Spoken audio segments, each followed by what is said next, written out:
I always say like lead with the why, not the way. And one thing I've noticed is that those like internal change agents who want to up-level their career and up-level their orgs, they often just cite all the techniques and tools you should use instead of saying, look, in 3 to 5 years, we're going to have a really tough time hitting any of our projections and margins unless we can figure out how to deal with this new persona. And product and design thinking have a really good set of tools to grapple with a new persona and translate that to better experiences. Creating great products isn't just about product managers and their day-to-day interactions with developers. It's about how an organization supports products as a whole, the systems, the processes, and cultures in place that help companies deliver value to their customers. With the help of some boundary-pushing guests and inspiration from your most pressing product questions, we'll dive into this system from every angle and help you think like a great product leader. This is the Product Thinking Podcast. Here's your host, Melissa Perri. Hello, and welcome to another episode of the Product Thinking Podcast. Today, we have John Cutler with us, who is a product evangelist at Amplitude, a prolific writer. You write more than anybody I've ever seen, which is fantastic to share all your knowledge with us, and a good friend of mine for the past couple of years. So welcome to the show, John. Yeah, thank you so much for having me, Melissa. This is great. It's good that you got the podcast going. So now at least when people tell you you should have a podcast, you can be like, I'm doing it right there. So this is awesome. Some anticipating needs. Yeah, exactly. Like a good product manager. So let's talk about what you've been doing for the last couple of years. So you've been at Amplitude as a product evangelist, and you were just telling me you were doing workshops with all these teams. Why does Amplitude even have a product evangelist? What do you do? Yeah, that's an interesting question. So, product evangelists, different companies use that phrase. And in some cases, it's more like developer relations or sort of, subject matter relations. So they really need a public face of the company who can connect with their personas or, the people who use the product in unique ways. So the way you would think about that is that maybe in a developer relations situation, like when I was at Zendesk, suddenly these people started to show up from Amazon to teach us things. And we're like, great, this is awesome. Turned out that they wanted to sell us more stuff, but they were really helpful people to have around as we were making some transitions to stuff in the cloud. So that was an example. But in Amplitude, it's an interesting thing because we have so much surface area as a company. So you could think, well, it's analytics. So you need analytics literacy, but you kind of need product literacy as well. So you think like just having analytics chops alone is not enough. You kind of need to know the domain you're working in. So that's the product stuff. Now, if the teams aren't empowered to make any decisions, well, it doesn't matter whether you have analytics and product literacy, you're not empowered to make any decisions. So you got to think about that. And so I think that the role, for companies like Amplitude that are in an emerging space that has like layers of complexity and different personas, and is sort of not just accepting the status quo, but it's also meeting these teams trying to quote unquote transform or do anything. It helps to have a product evangelist there because you sort of fill this gap in this need for education, advocacy, helping teams kind of see the future direction that they're going. And then honestly, just product therapy. A lot of my week is like 30-minute product therapy sessions with product leaders. So everyone needs another set of ears, I've learned. So that's why Amplitude's doing it. It's a great adventure for me just to be able to chat with so many teams. It's really exciting. Yeah. And you've worked with teams now that are literally all over the world doing these different workshops. Like, what have you seen in the last year as like some of the biggest product problems out there? Oh, well, what's funny is they think that I'm some clairvoyant genius. But when you've seen them, a lot of teams, I'll crack jokes like, yeah, I bet that's kind of when the developer doesn't want to show up at the discovery session and you find out that they need to finish a project to get promoted. And everyone will say, well, how did you know that? And then I'll crack a joke like, well, that's promotion-driven development. So if you follow me on Twitter, you can sort of see like my mental journey across these, because like you start to see these particular patterns, or you just learn how hard it is. I mean, in a lot of these large enterprises, it's not for lack of skill. You're on this call and there's just so much thoughtful change agency. You've got coaches, they've got OKR coaches, and they've got product thinking coaches, and they've got agile coaches. And there's so many people trying to help.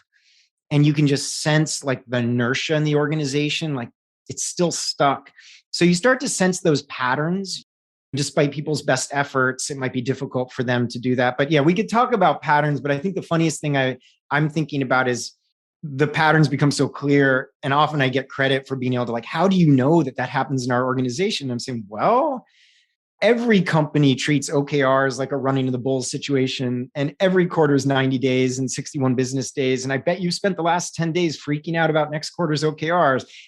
So I'll be right like most of the time saying stuff like that. So yeah, you see the patterns among organizations. I think that there's Joshua Arnold, who I follow on Twitter a lot and I met him a couple of times, and I think he lives in New Zealand, has this great quote about the reverse Anna Karenina principle. So in Anna Karenina, they're just like the happy families are the same and the dysfunctional families are all different. And so his thing is the reverse Anna Karenina principle, where like the dysfunctional companies, and I don't even like the word dysfunctional, but challenged in some way or another, tend to have a lot of common patterns. What's really curious about the workshops is just how different the successful companies are in their approaches. People tend to think, oh, well, they follow all these principles, but they can be vastly different in terms of culture and stuff. So as a huge like nerd of all this stuff, doing all the workshops is just an amazing experience for me to meet all the teams. Yeah, I find the same thing. Like when I worked with different companies, and it's really across industry too. I find that we've both talked about this together a bunch, but everybody thinks they're their own special snowflake and all of their problems is unique to them. And I found that that is definitely not the case. And especially a lot of companies trying to transform or trying to move into more of a product-led approach. But you're right, like all the successful companies are operating kind of differently. Like they have the core values, but the way they actually do product, I find, is completely different. Yeah. I mean, in a 48-hour period, I might be with one company that actually has pretty rigid role definition on product teams. Engineering manager farms out stuff for developers. Product doesn't get involved in X. There's a lot of strong, directly responsible person culture. And it works at that company. And then, the next call will be highly collectivist. Everyone is often, if it's in a Northern European country too, it's like collectivist in an interesting way. Collectivist, but not afraid to say what you mean. So a lot of the Northern countries are like that, but they're functioning in the same way too. And so you even start to notice the difference in communication styles between teams. I mean, some like South American countries and even in APAC the other day, like 20 young, super hungry, super passionate product people, they're taking in, they're like sponges of all this information. And I couldn't end the call. I kept saying like, hey, I kind of like to wrap it up right now. And everyone's so passionate about that. And actually a lot of open communication. And then you do walk into some teams where it's like crickets and you can tell, what's going on. But yeah, back to the kind of healthy teams, like taking all these particular formats to do that. I think the other thing too is the element of, even at Amplitude, we have some of the teams that write all the blog posts people point to and say, well, that's amazing product. And when you do workshops with those teams, I mean, it's hard everywhere. Product is really hard. And in fact, the more outcome oriented or impact oriented you are, it gets actually really hard. Like you have to ask all these hard questions. And so there's definitely like a myth versus reality situation that you see. But yeah, it is fascinating to see teams that are struggling in different, everyone's struggling. It's just in slightly different ways to do it. It's an interesting thing. We can see all these patterns in the companies. Let's say they're not there yet, right? They're not successful when they're doing product. And then we've got all these different ways of working for the successful companies. Have you observed anything that makes a pattern, right, in the successful companies about, what they do? Yeah, I get asked that a lot, especially Amplitude, like anyone. I'll have someone from marketing say, you got to make a maturity model, John, or something. What are the patterns to see that? What some of the patterns are often have to do with where the business is at and how old the business is and what kind of part of the cycle of their existence as a company is at. And we don't talk enough about that, but like if you are a digital product first company and that's all you've ever known and you printed money off of that for a long time, there's a reason why someone like Atlassian spends 35% on R&D and 15% on sales and marketing versus the top financial institutions are investing 10% in quote unquote IT, and then e-com, large retailers trying to work online are around 6 or 8%, right? And so I think that one pattern you notice is the business model and where they're at is a super important component of where they are. And transformation is hard if you have a large organization optimized to make money one way, spend money one way, invest money one way, and that pivoting that needs to happen is really different. So I know that that might not be what you're looking for, but these are the things I observe that, how important that particular thing is. I think that the other thing too is that there's a virtuous loop where often they have just enough people in the company who've done it, maybe, who've seen these irrational things. I had a great conversation this morning with a product leader. Like, if you've been in a company and made $2 million in 48 hours, or seen an 8-month effort go completely wrong and know why it went wrong, not just that it went wrong, or have a sense of why it went wrong, or if you've worked on a team that was given a 3-quarter mission and just pretty much left alone and just really knocked it out of the park. So what happens, you notice in these organizations that are a little further along on this, is they've created a virtuous loop where someone there has done it. And then that creates a little bit of boundary for people to lean into doing that. And then the outcomes create a virtuous cycle where the impact is there, the situational awareness is there, that impacts the product strategy, which then gives the teams agency and moves around. One thing I've noticed a lot is that people take you or Marty Kagan or other people or me on occasion, they take our words really seriously. And so one thing I've noticed is it's one thing to say, you just need to empower the team. But if you go into an organization that's saddled under tons of technical debt, where the org structure isn't really aligned in a way to allow agency, where there's low confidence among the teams, a lot of dependencies between the teams, and maybe they don't have analytics or a way to be able to see if what they're doing is working, and then layer on the fact that the incentives are structured around the old business model, no amount of empowerment will help. In fact, I was on with a large Northern European company. Everyone in the room wanted so desperately to empower, right? But the reality was that they needed to work through the structural system level things that were getting in the way of doing it. So back to your question, one of the patterns is through some virtuous loop, they have situational awareness, the incentives are aligned, the funding of efforts is aligned with how the business makes money, there's a product strategy, the org structure is aligned around the strategy, there's not as many dependencies, which allows agency, optionality, focus, flow, better decisions. You can see that I've gone so deep into this that I have this like causal relationship diagram in my head, but those are the patterns that I pick up. I can actually share a link of that particular diagram I just talked about, and you could share it in the notes of the podcast. But yeah, these are the patterns I pick up on. And it is not a linear journey by any means. And it's not something you can just will into existence. It's like, this is tough. It's really hard. Yeah. Everything that you just mentioned too, I've seen, especially the blockers. Like, I think things that made me feel so helpless in helping digital transformations, like big companies that wanted to do this, is just seeing so many people really excited to use the stuff they were learning, and then just getting completely kicked by bureaucracy to not be able to put them in place. And it was just slightly heartbreaking. But one thing that you did mention that I want to call out, because I think this is an interesting thread to go down too, is like when the leadership has actually done product, right? Or has done those types of things in these organizations too.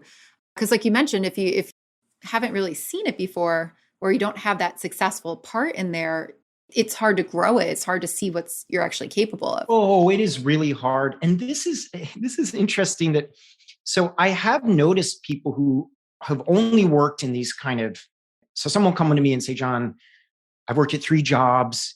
None of them are like I read that it should be. There has to be a better way. But because they felt the pain firsthand, they can almost like impute in their head the potential of things being better. Now, I think that happens a lot with like makers and systems thinkers and people who've been working with the stuff with their hands. And in that sense, it's like, even though they haven't done it, they can imagine that there would be a better way to do it. So the analogy that I use is, I'm not like a great traveler, for example, but if I'm sitting in an airport and it feels like I can't get anywhere in that city, I'm sure that like, okay, this is a major metropolitan area. I am sure there is a super fast way to get around here. I've never been to this town before, but I have some, knowledge of what it could look like. I'm going to invest some time in figuring out how to get around the city to do it. Now, but I think your point though, is that a lot of these organizations, you have people at the director, VP and above level in the business, the GMs of the business, and maybe they had an experience in some sort of building a software like 15, 20 years ago, but they have not worked on a team in sort of modern ways of working. And even if for sure, they can intellectualize it. If you walk into a meeting and say, do you think that you should experiment? Yes, by all means. Do you think you should empower people? Yes, I try to empower people every day. Do you think that you should fund efforts based on like the progress of that? Yes, like that makes absolute sense. But they haven't felt it in their bones.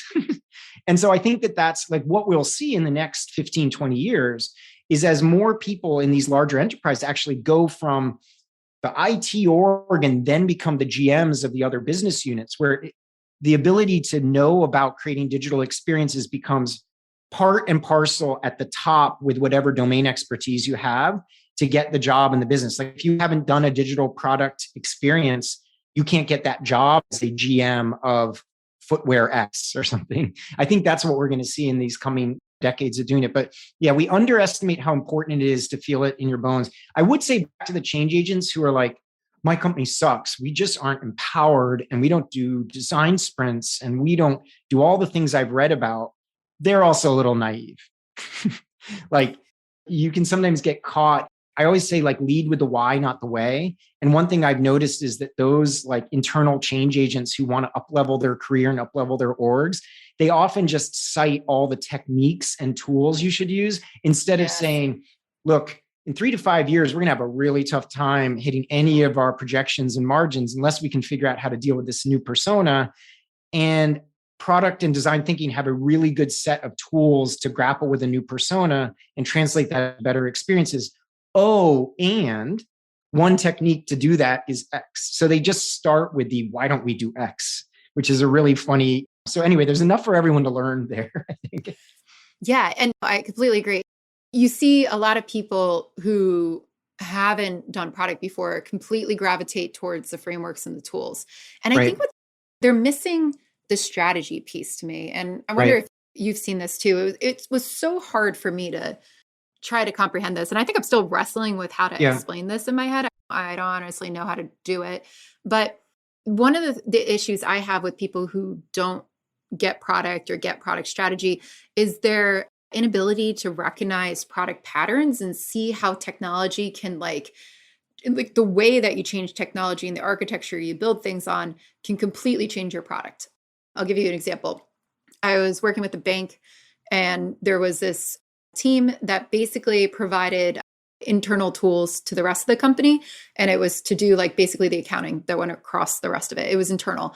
Now, I looked at that company, like that business line that was managed by like, a whole group of people, and it was huge and had thousands of people. And I said, you are the finance platform that the rest of the bank runs on. Like, that's what you should build. Like, you need to build a platform that can manage the data from many different business lines coming in here. You have applications on top of it, which are the tools that people build, and like blank faces across the entire leadership team. That was the product team. They were like, what do you mean a platform? I was like, that's what you are. Like to me, like I looked at it and I was like, that's what you are. Let's talk about product strategy. Like, how do you get into that? And it's just like, they couldn't comprehend that it wasn't just building a huge subset of a bunch of different tools. It was like rethinking the way they were as a product, like a software product, to the rest of the company. And that platform approach just never even crossed their minds. And it's that type of thing, like that recognizing of the products, the different patterns, the ways things are built, how you use APIs, how all these things kind of come together to deliver value, and how like you can take, I tell this to companies all the time. I'm like, I work with healthcare companies that are like, oh, well, if somebody hasn't been in healthcare, I don't want to talk to them. And healthcare is very complicated, but I'm like, you can take the strategy of a different SaaS company from the product architecture and how they deliver value, and use the things that work in your company too, but you just refine it. And it's those types of things that I feel like are missing. Oh, it's such an interesting thing, because I think it also relates to I said the other day is like, I know what to Google in the Exactly. sense that like I have a pretty good sense now of what I don't know, you know? And then I think I also have a sense of like how to look for patterns for people who figured this out and be able to cut through the noise, like that doesn't seem coherent. Oh, that starts to seem more coherent. And so I think what we're talking about a lot is tacit knowledge. And I think that, you're teaching a class right now, and I do think some of this is teachable, but the question is how to get this enough of the signals for people to start getting the patterns that they're doing. I did a really interesting exercise with someone named Cedric Chin, and he kind of did an analysis of my tacit knowledge and wrote a whole blog post. And you through a technique it's called like task analysis or cognitive task analysis. Now, what was really funny is what I thought I was doing, I was not doing. Like my pattern matching across companies was pretty weird. And he picked up on that right away to do it. And he explained it like this, for example, the military, there are people in the military who know how to find IEDs along roads. And so doing tacit task analysis, they figured out what were the patterns that person did. And they have to be able to think like an insurgent. They have so much feedback loops of seeing this happen. They've also been someone who's found IEDs, so they pick up on all the signals. And so anyway, roundabout story is I think that people who've been doing product for a while, they might actually underappreciate how many signals we've accumulated over the decades to do it. And then when we're chatting with people who haven't had those signals, it can seem really frustrating. And then we can seem like, well, I just knew that. Everyone knows what a platform is to do it. So I have to really temper that in when I'm talking to teams about respecting how many of those signals I've seen. Like there's not many people in the world, I realize, who've chatted with, say if it's 2 a day and 90 business, I don't know, 150 people in the last couple of weeks in different companies. And so I underappreciate that. So I think that, I don't know if that helps with what you're thinking, but I have to it really is important to step back and think about how we know what we know when we're trying to teach people this stuff. So yeah. This is more about the teaching angle. I don't know if this is, what do you teach your students at Harvard? So that's the thing. Yeah. I think there's two sides. Like I feel like when I first started consulting, I was super zoned in on the process, right? Like how to do the agile process, how to be iterative, how to what is the process for strategy deployment, all of that stuff, right? I was like process oriented person. And as I gotten into more literally like designing the strategies of companies and helping with that, which I love, that's where I started to look at like, oh yeah, I've seen a million of these companies out here, like you have too. I recognize patterns of like what works and what doesn't and put that in there. But I'm starting to realize that that's a big gap that we don't really talk about. Yeah. And I think that, you mentioned if I'm thinking about like an MBA program, for example. So how do they teach MBA programs? It's just with a lot of case studies and they work through them. This is the fascinating thing about product. Okay, so maybe you could say like, well, what was the differentiator? Or you could apply those things, but you were talking about like how to think through meeting with 16 cross-functional stakeholders in the big mess of some large organizational thing. That's actually a pretty hard thing to simulate as you do that. And so we've learned that actually at Amplitude, there's a company called Go Practice with Sean Ellis and his partner, and I'm like blanking on his name at the moment, but he's a data scientist from Google or Facebook.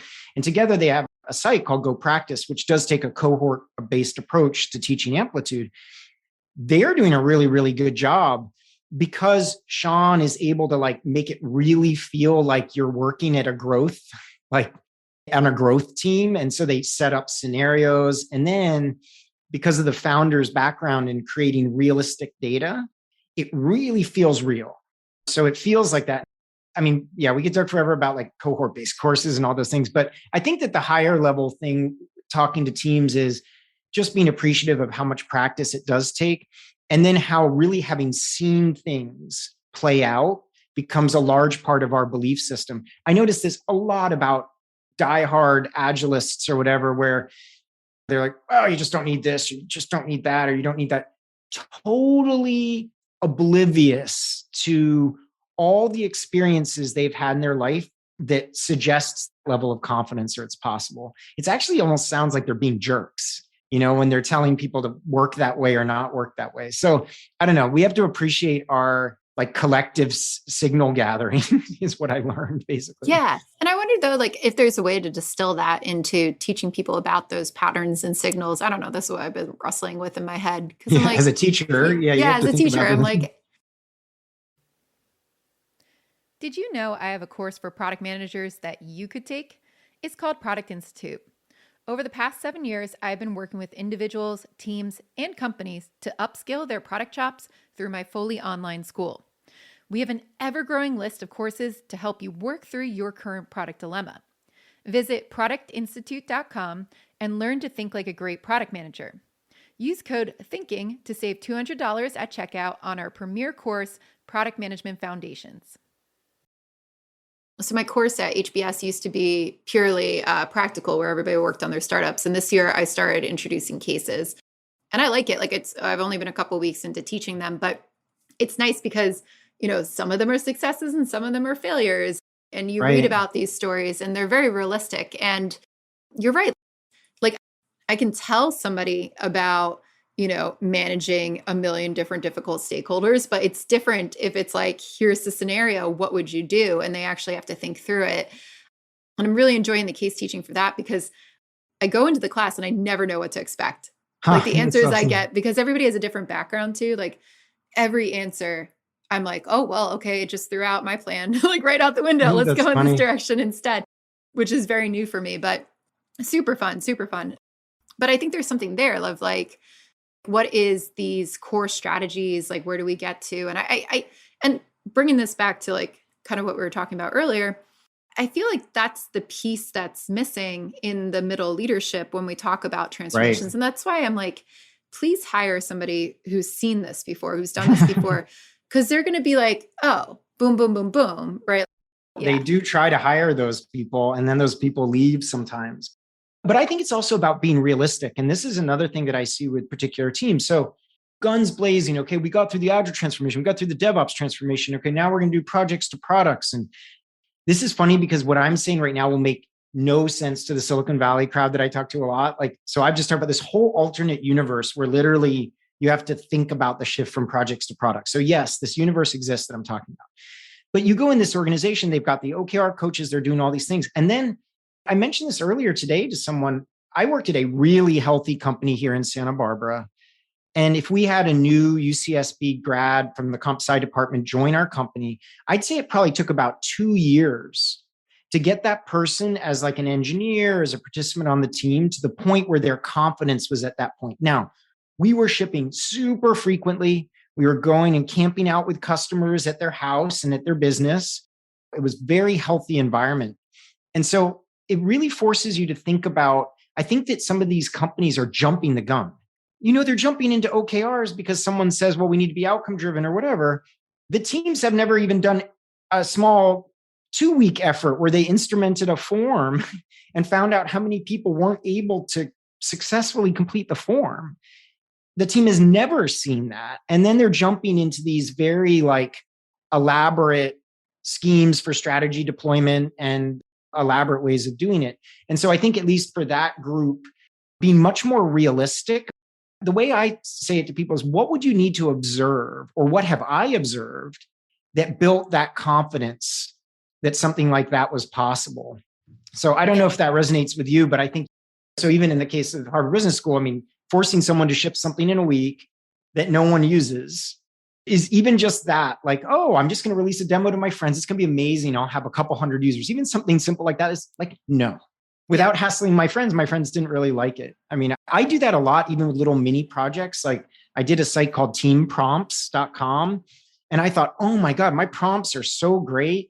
People are going to keep going to team prompts. No one goes to team prompts. Like no one likes team prompts. It's boring. It didn't like fill a need to do it. So I really feel that product people need to like force those realizations as they do it. And sometimes it's just the simplest thing. Like they're talking about doing multivariate experiments and A/B tests and trying to do missions and doing whatever.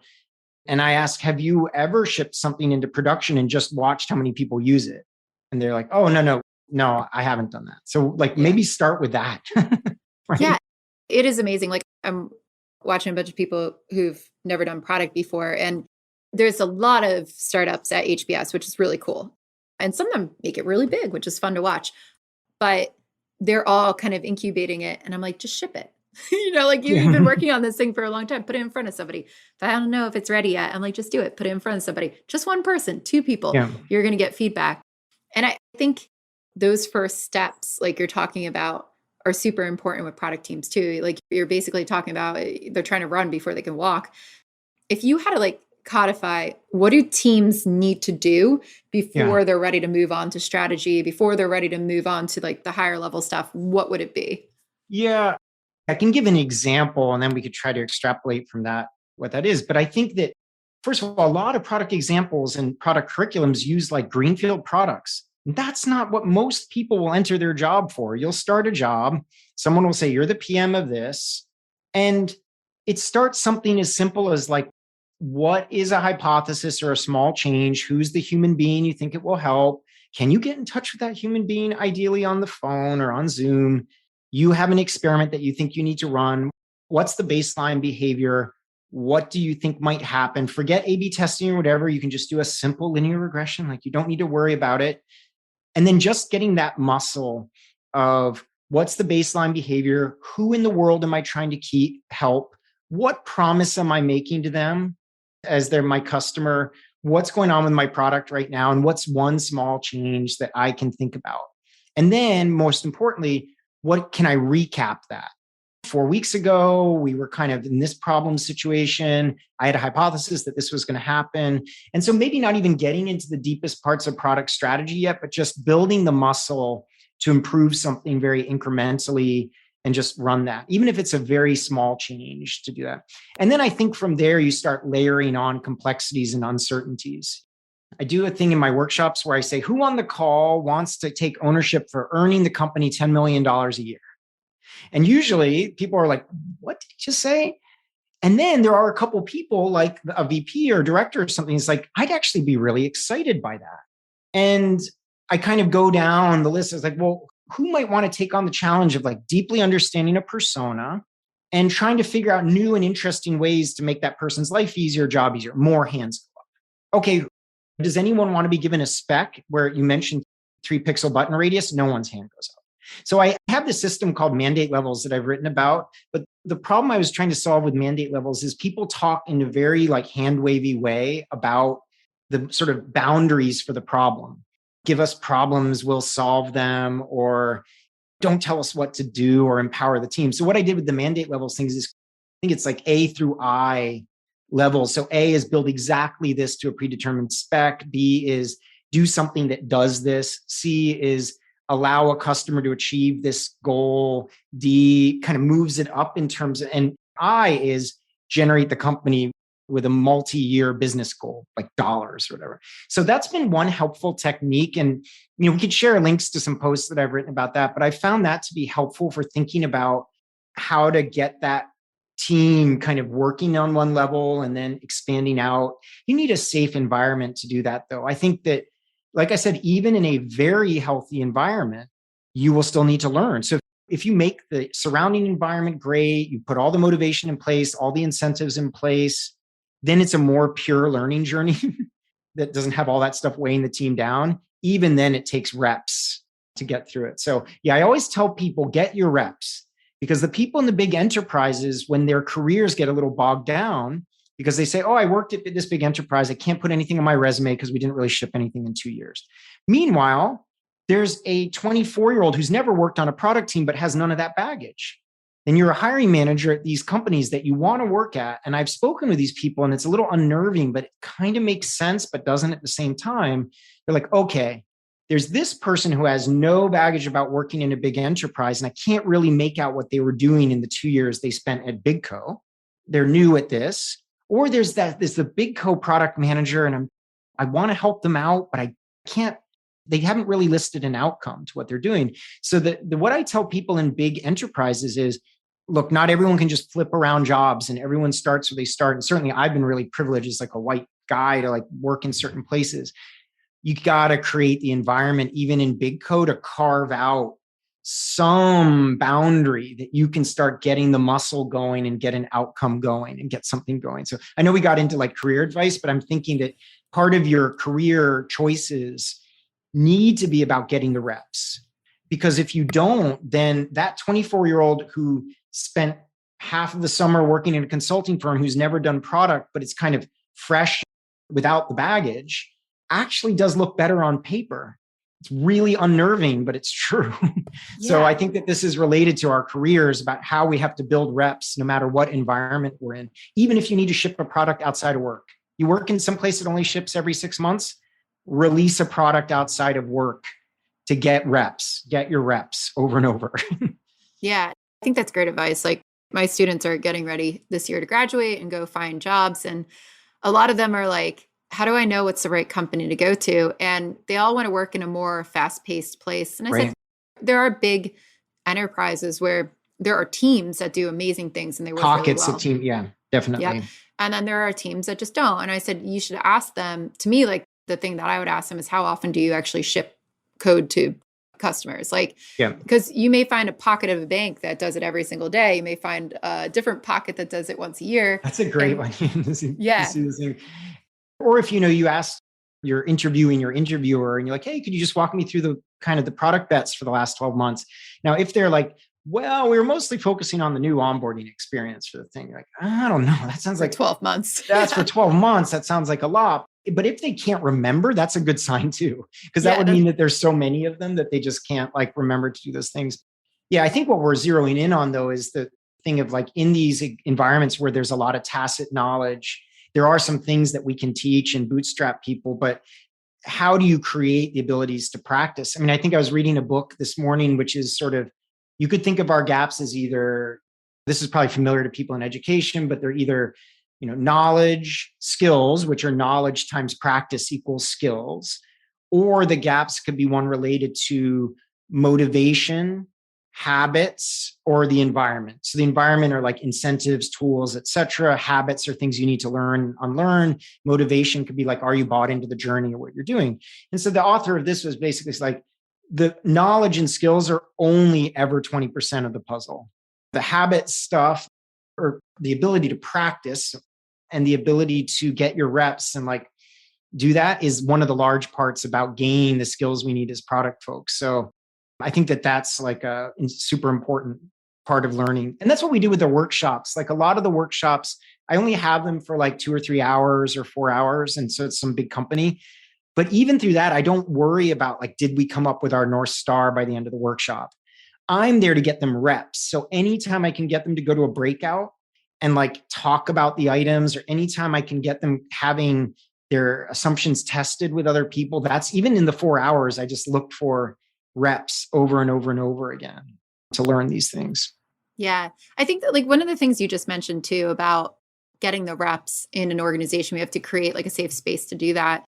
I find this trend with people who have been in large organizations for a while, where the managers tell them, this is a safe space. I want you to experiment. I want you to do things, but they're afraid to, which makes me go, okay, so they may be saying it's a safe space, but it's not a safe space.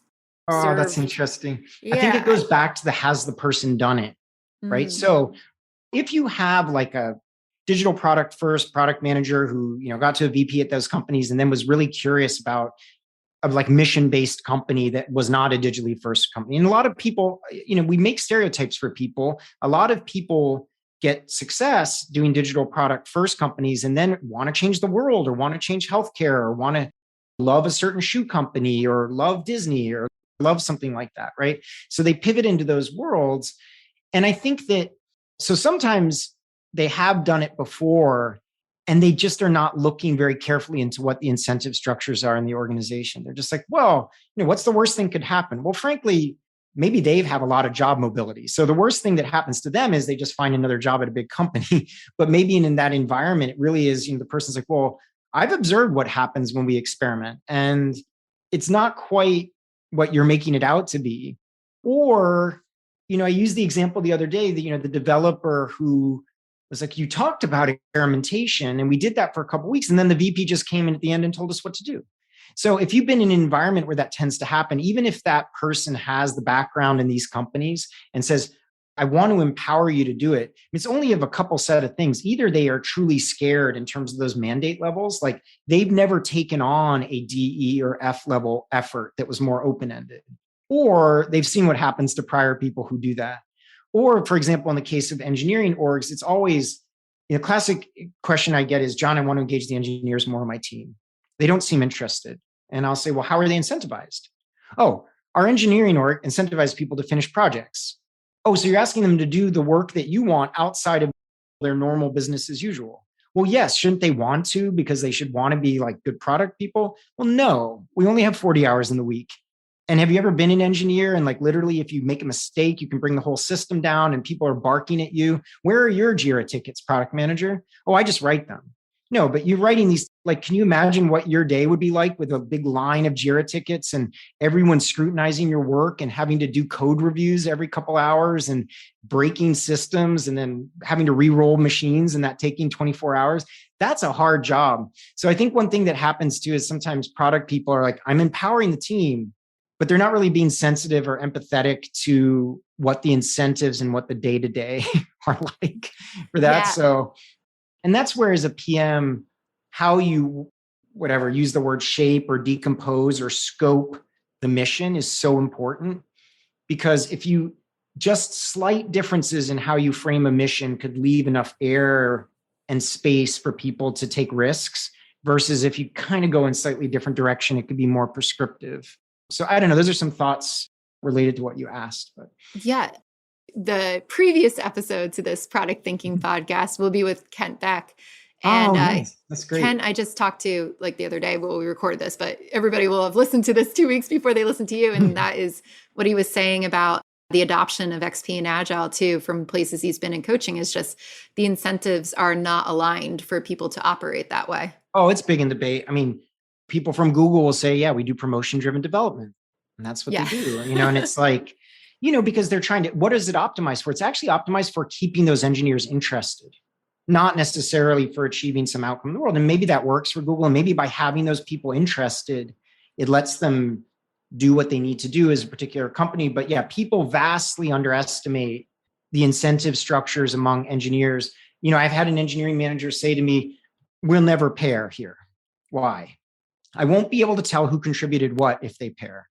Why do you need to tell who contributed what? Well, I'm on the hook to do performance reviews, and I need to be able to decouple that person's work from the other person's work to do it. So yeah, they'll have heard the other episode. And so then we'll have some common themes here, but it's certainly a big topic, I think. And it's interesting too, right? Like Kent and John don't talk all the time. And it's these patterns that you see though, when you work with teams. And that was what Kent was doing for a long time too, is what we're talking about here. We're talking about a lot of the product patterns that make people successful, but there's this underlying theme of incentives, I think, that we've all observed as well, that are the big blockers for people being able to adopt what we teach. Like everybody pays lip service to wanting to have a functional product organization and, produce customer outcomes. But like, what are you doing to really enable that besides just putting somebody in a training program? Oh, what comes to mind there too is one thing about, I used to be one of those people who, when someone said, well, at the end of the day, people just want to make money. And I'd be like, well, that's not true. There's other people with alternative agendas. There's all sorts of things. I was never really into the like incentives explain everything argument, because I was sort of conditioned to see what that person was saying as meaning money as incentive is what drives people to do the things. But I have come not around to that way of thinking necessarily, but, I'll say, what process are you doing? They'll say X, Y, and Z. And I say, well, show me your calendar. Okay, that's the framework you're using. Like, what does the career ladders look like? That's the framework that you're using. So people are like, I'm using Agile, or I'm using Scrum, or I'm using whatever method, or I'm using ShapeUp, or I'm anything. That only tells you like 20% of the situation. That's why people can do 10 different ways of working and all do well that's culturally dependent, because those things really, really do matter. And so, often I say to a PM, how do you turn something into a habit? And so I'm working on a book with Holly Chasen, who's sort of a design thinking person and a coach. And she said something really interesting. We were thinking about how to think about change. And our basic thing was, first, you have to get clear with yourself. Then you need to connect with people in a non-judgmental way without an agenda. Then you need to connect with your organization to understand what the hell's going on in general. And then you need to find the kernel of the opportunity. So instead of saying, I want to do design thinking, you need to say, I hear the CEO talking about this big opportunity, and that's a perfect opportunity to apply these methods. And then the first thing we got back in the change is get situational awareness. So the easiest thing you can do is just sense what's going on. The next one was hack all the existing rituals.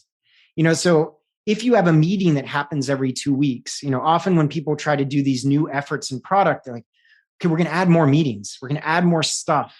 We're going to add new documents. We're going to add new rituals. And Holly made the great point. They're like, no, that's terrible design of a new way of working.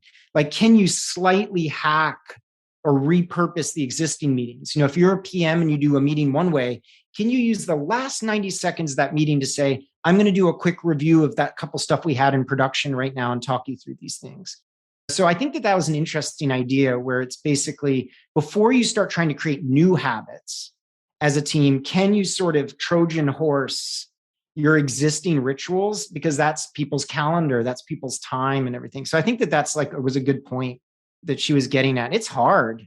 That's why you see VPs of product drift away for a couple of weeks at the end of the quarter to work on the new framework. It's not because they want to do it in private. It's because they're not willing to tell everyone like, okay, stop what you're doing and help me. It's really hard. Calendar-driven development and then career ladder-driven development is what I've been thinking about today. I've got so many more terms now after this podcast to throw into my lexicon, which I love. Amazing. Well, it's been so good to have you on the show, John. Yeah, absolutely.